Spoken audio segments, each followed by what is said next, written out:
Good morning, everyone. All right, we're past the hour, so I wanted to go ahead and get started.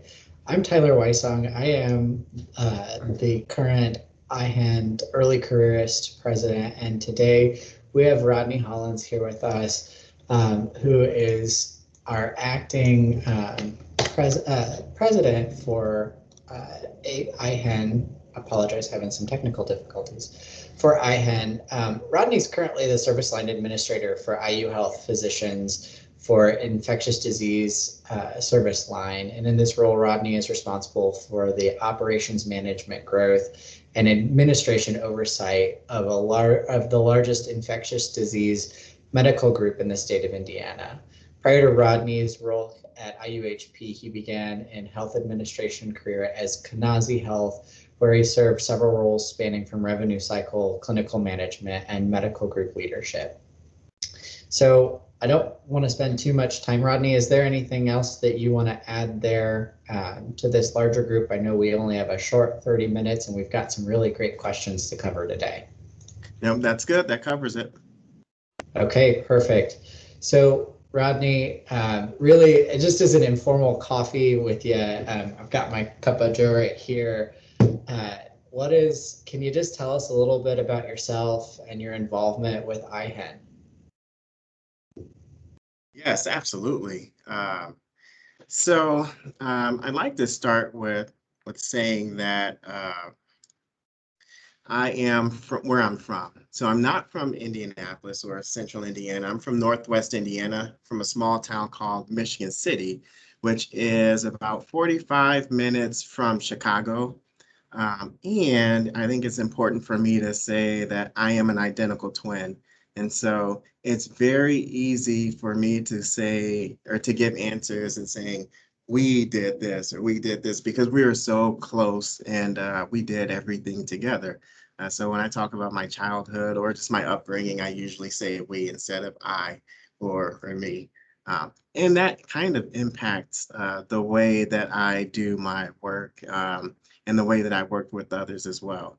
But I'm from Michigan City. I was an athlete in high school and an athlete in college as well.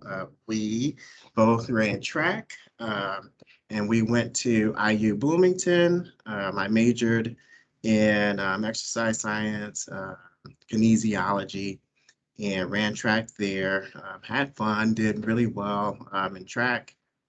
Uh, Met some really good teammates, and after I finished my athletic career, I was pondering what's next. What's going to be the next step in my life, and then I discovered health administration as a career, which was an extension of the kinesiology in a sense. And so I pursued the health administration program here at IUPUI. Got that in 2 years, did an internship with the VA and with telemedicine at Clarion Health at the time.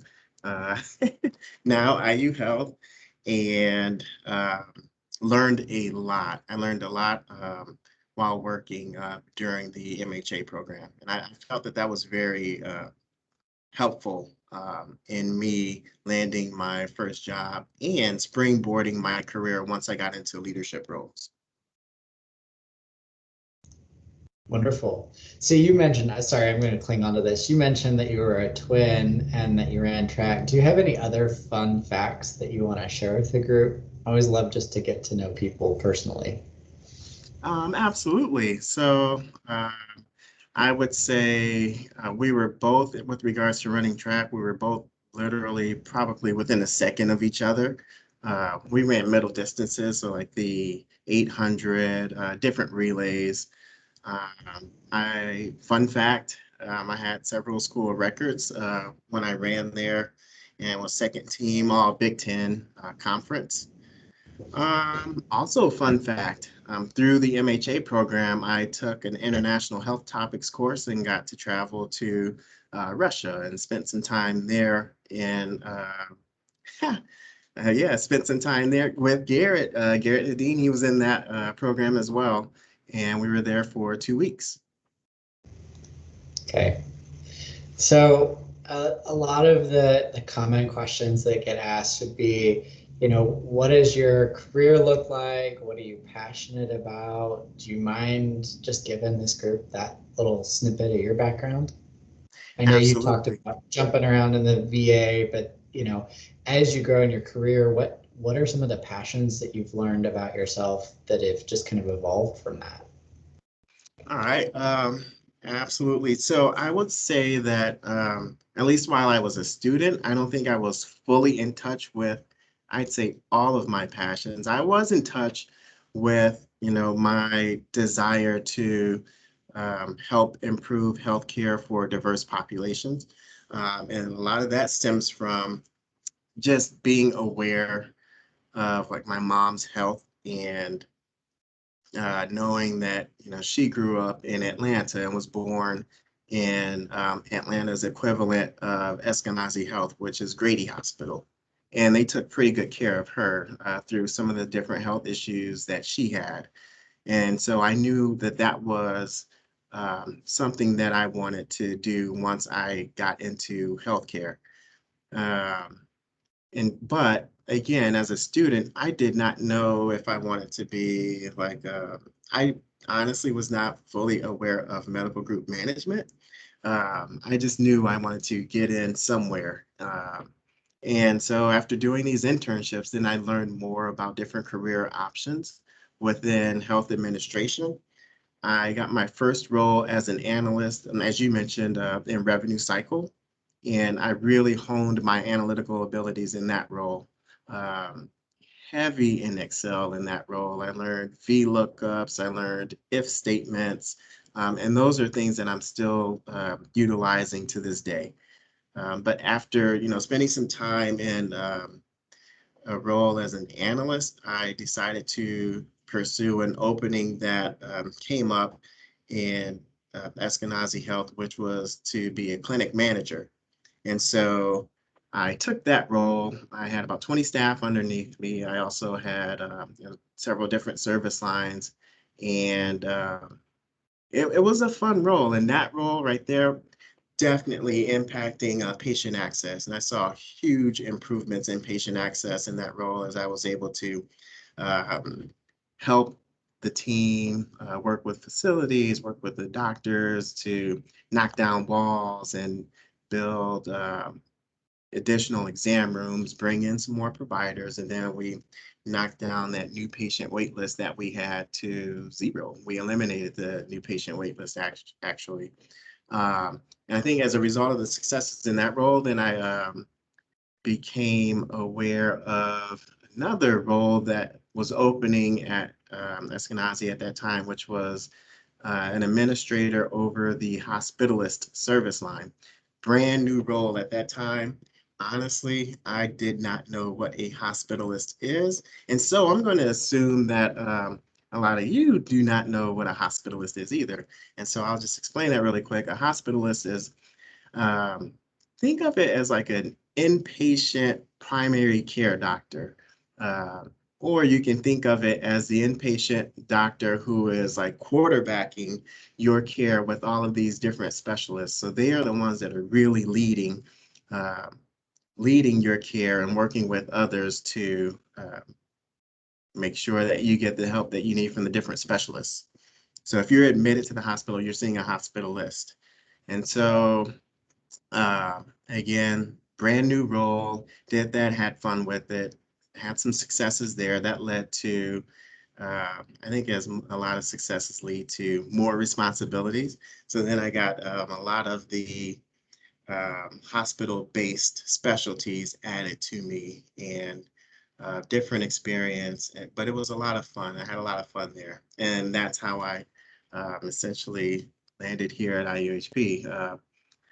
Decided that I wanted to pursue some experiences at a different organization because I had been there at Eskenazi, which is a great, great organization. I'd been there for 12 years, and so wanted to see how things looked and operated at IU Health. And so I started here last year, just 2 days before the stay-at-home orders began, and it's been a fun ride ever since. Wonderful. Thanks for that. So you and I have talked offline about kind of like some of the successes and the things that have grown you, but I think it would be great for this group to know if you have any stories about times where there's been experiences that have shaped you professionally. Can be good or bad, but I know I've had my fair share. And as we say in the PM realm, right, you learn through scars. So can you tell us about a time that you've had that has shaped you professionally? Absolutely. And honestly, I would say, Tyler, that this was arguably my worst professional day. And so, you know, one of the things that I've learned is that it's important to have all these different skills that you can kind of just like pull out the back of your pocket so that when these circumstances arise that you did not see coming, you are like better prepared to deal with them. And so this is a definitely not a typical skill that you would or should have to utilize in your professional experience, but um, this skill that I had was learned from watching TV. I was watching literally Caesar Milan's dog show. And I was just, I guess I was thinking about getting a dog. I don't have a dog. I have not had a dog, but I was looking into this. And so on that episode, Caesar was talking about taking control of the dog by holding the leash, relaxing your arm, and like walking it in a circle and then stop. Walk in a circle and stop, and make sure that the dog follows you. And then when you walk forward, you lead, and the dog will follow you. I say all that to say, from my worst professional experience, I was in the clinic that I was managing, and a pit bull must have chewed off its leash, and it got into my clinic, and it walked into the front doors when a couple was walking in with like their baby stroller. I'm in the back of the clinic in a meeting, door closed, and I get a phone call, and I kind of ignore it because I'm trying to give this person that's in front of me my undivided attention. And phone rang again, and I pick up, and they say, "Rodney, you need to come up here." And he told me that a pit bull was in the lobby, and I came and I saw it, and I just saw utter chaos, pure and utter chaos was was forming in this lobby. And I saw the pit run out of the clinic, and then it jumped on another baby stroller, or tried to jump on another baby stroller that was coming in. Long story short, I had to grab the leash. I did what I saw on TV. So I walked in the circle, stopped, walked in the circle, stopped. And then I took the dog out of the clinic and just took the dog for a walk. Now, honestly, Tyler, it was a very cute pit bull. It looked like it was somewhere around 2 years old or so, and just young and wanted to play, but it's a pit. And so, yeah, just to try to wrap that story up, that was by far my worst professional day, but in terms of being stressful.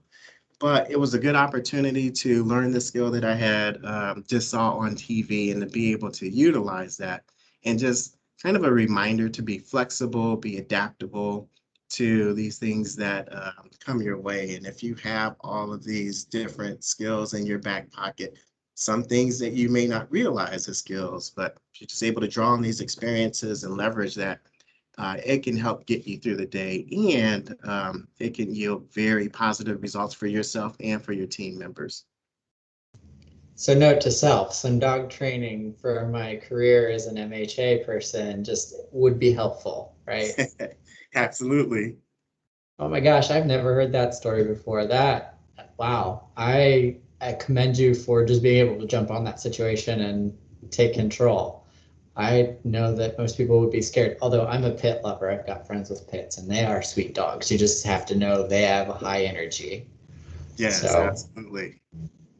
all right. Well, shifting gears, uh, I know as a lot of MHA students and just early careerists were spread thin financially. And iHEN, I know the value of it, but I would love to know if you could talk a little bit about why iHEN is important for early careerists, what the benefits are, just to kind of help with that. Maybe even going over some of the pay structures, because I know they kind of shift some, and frankly, I don't keep up to date on all of that. So do you mind just taking a few minutes to talk us through that?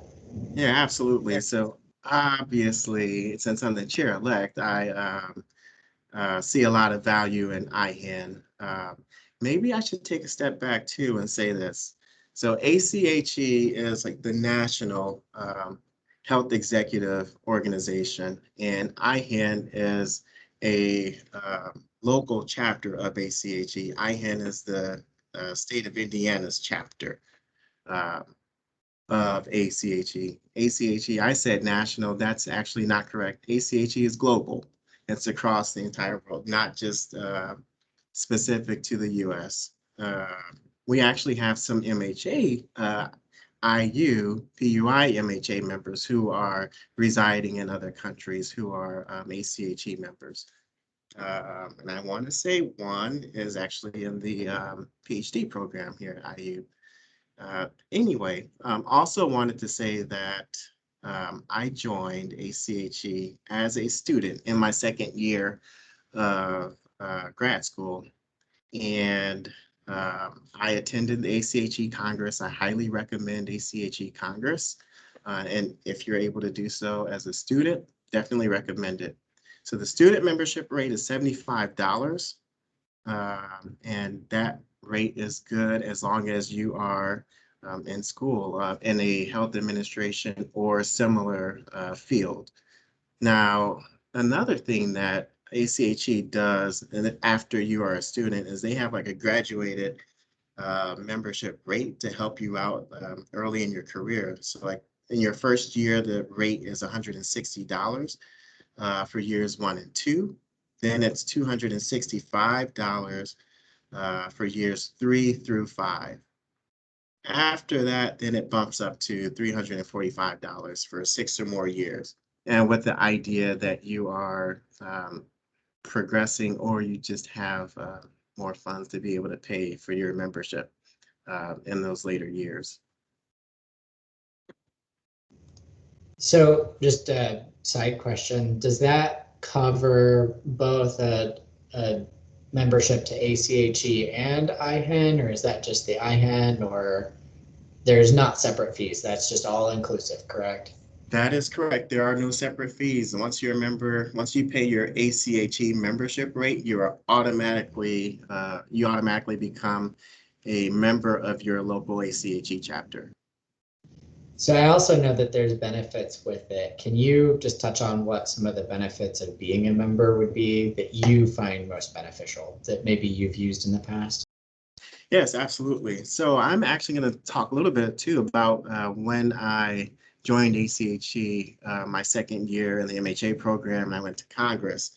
You know, I met some people around that time that I still keep in touch with today. I ask career advice, bounce different ideas off of for different work-related projects.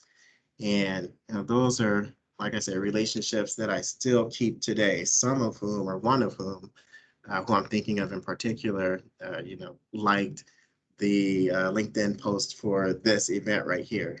And so yeah, I just really think that that's phenomenal, like the relationships that you can gain. But I also want to highlight too that, you know, I've used the ACHE career services in the past. You know, I've used their resume review. I've used the in-person resume review that you can get at ACHE Congress.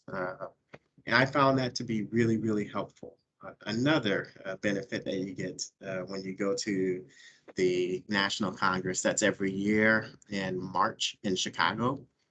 This year it's March, it's next week. It's March 22nd through the 26th. Let's see, I've used the ACHE formal mentor program, mentor-mentee program, which is free of charge. I've also participated in the local iHEN mentor-mentee program that we had in 2019 before the pandemic, and met a lot of people and had a lot of fun in there.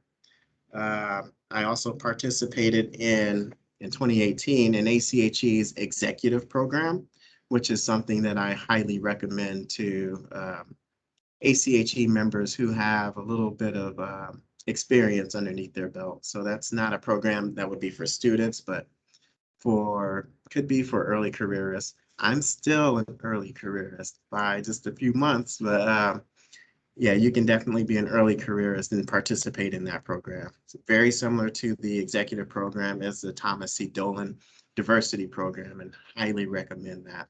They actually attend the same sessions as people in the executive program. They have a few sessions outside of that as well. But I also want to add to that too, is that all of these great experiences you've talked about add to that experience layer for progressing to be a fellow as well. And that's, I know it comes with later in your career, you have to have a specific title and standing within an organization, but all of these can help you get to being a fellow of the American College of Healthcare Executives. Is that correct? That is correct. Yes, absolutely. So I feel selfish. I've been asking all the questions. So for those of you that are on the call, feel free, if you have questions, drop them in the chat. We have a couple of people monitoring that, or raise your hand. I'll call on you if you have questions for Rodney. If not, I have more lined up. For those of you that know me and have had a chance to work with me, I can talk wallpaper off a wall, but I just want to pause since we have 7 minutes left in our call to see if there are any from the audience. Shivali, I see you have your hand up. Hi, Rodney. Hi, Tyler. I have the privilege of working with Tyler on the same project management team.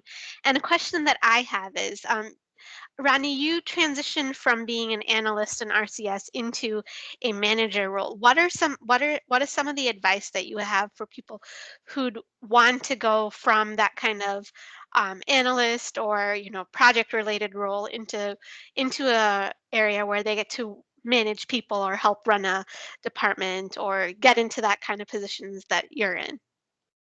Really good question. Advice that I would have, I would say try to leverage the skills that you created while being an analyst. And so one of the things that helped me was that I was highly analytical. The other is the relationships too. So one of the things too that helped me probably more than just purely analytical skills is the fact that as an analyst, I was working with the clinic managers. And so I had a really good relationship with them. They thought highly of me, and I'm like kind of curious by nature. And so I was asking them a lot of questions that honestly did impact some of the things that I was looking at, but it wasn't necessarily information that I needed to do my job. It just helped me understand better about, it just helped me understand the big picture. And I think they appreciated that. The directors definitely appreciated that. And so that also helped me land that job. Thank you. Thank you. Thanks, Shivali. That was a wonderful question. Let me pop over to the chat to see if we have any questions that have been dropped in. Looks like a few people are typing. Do we have any questions that anybody wants to speak up? If not, I've got more. Sure. This is Jennifer Gross. Hi, Rodney. Hey. I have been curious about the fellowship program and would like to hear about how you decided at what point in time in your career was the best to do that. What's the time commitment? Any other descriptions of it? Good question. So I'd like to start answering that by saying that the fellowship is one of the ways that us folks who may not be in school anymore can show or demonstrate that we have committed ourselves to continuously learning about best standards and best practices within our profession. And so I think because I joined ACHE as a student, in my second year of the MHA program, I knew early on that I wanted to get the fellowship at some point in my career, but I knew that I would not be able to get it within my first role. And so, as Tyler mentioned, one of the requirements for pursuing the FACHE, some of us call it FACHE, credential, is having a job title that is similar or somewhat of an equivalent to a director level role. And ACHE actually has on their website some more information about what they consider to be a director level role. Also, there is a requirement, there was back in my day, there was a requirement of having a membership, consecutive 3 years of consecutive membership with ACHE in order for you to be able to apply for the FACHE credential or apply to take the Board of Governors exam. But that's changed. Now it's just 1 year, which is great. That's really nice. And then you also have to take the Board of Governors exam and study for that. And I took that and passed, I guess, obviously. But yeah, I hope that answers your question, Jennifer. Yes, thank you. Great question, Jennifer. I see a couple more people typing. I didn't see anything dropped into the chat, so I'll pause and say, do we have any follow-up questions? We'll make this our last one since we're getting close to the top of our meeting.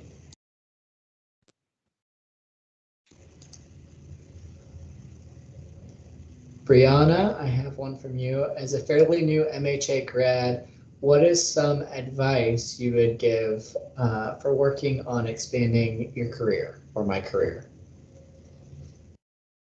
That is a really good question. And I mean, my answer for that would change a little bit if I knew like specifically what your current job is. But in general, I think I may have said this twice in this conversation already, but it's relationships. Build relationships, stay in touch with your peers, because those relationships are very, very important, arguably more important than establishing relationships with people who can help propel you to that next level, because your peers are going to actually help propel you to the next level at some point. But continue to expand your circle, and ACHE and iHEN is a great way to do that. Again, there are mentorship programs through both, through ACHE. iHEN, we suspended ours because of the pandemic, but we will be revving that back up once we get out of this pandemic. But ACHE still has a formal mentor-mentee program that you can be a part of. And again, that can be, or not again, but that can be within the state of Indiana, or it can be anywhere within the country with regards to who your mentor is. That's one of the questions that they will ask you when you are completing that program. Rodney, thank you for that. And I want to be respectful of everyone's time, given that we are at the top of the hour. I do want to make a shameless plug. Apologize for the technology issues at the start, which got us off to a 2-minute delay. But we are working with Rodney. We're going to have a continuation of this series and pull different members from our iHEN board and just continue so that we can raise awareness, get to know other team members on our board, and so that you guys can ask your questions and continue to grow while we're in this continued virtual environment. So I want to thank you all for taking the time to join today. And this session has been recorded. I'll get this over to our administration and they will have this posted for viewing online. Thank you guys for taking the time to jump today. Thank you. Take care, everyone. Thank you, Rodney. Thanks, Tyler.